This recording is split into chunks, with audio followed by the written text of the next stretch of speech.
আলাইকুম, আমি Fortune nursing and midwifery institute থেকে এসেছি। আমি তৃতীয় বর্ষের একজন শিক্ষার্থী।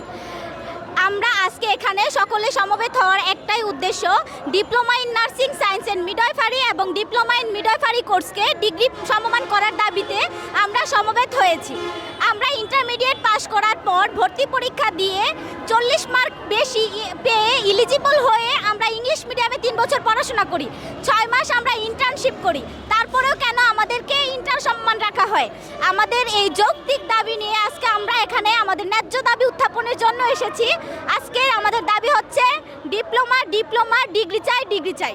আমাদের সর্বশেষ আজকে আমাদের এটাই চাওয়া, আমরা আমাদের diploma in nursing science and midwifery এবং ডিপ্লোমা ইন মিডওয়াইফারি এই উভয় কোর্সকেই আমরা ডিগ্রি সমমান করতে চাচ্ছি।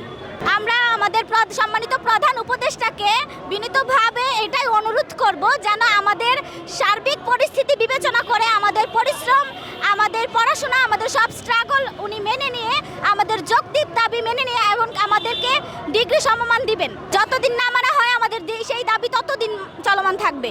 আমরা অনেক দিন আগে আমাদের ডকুমেন্টস জমা দেওয়া হয়েছিল, 7 মাস আগেই আমাদের ডকুমেন্টস জমা দেওয়া হয়েছিল। তখন তারা আশ্বস্ত করেছিল করবে, কিন্তু এখনো পর্যন্ত কোনো প্রপার স্টেপ নেওয়া হচ্ছে না। এজন্য আজকে আমাদের আবারও কর্মসূচিতে আসা।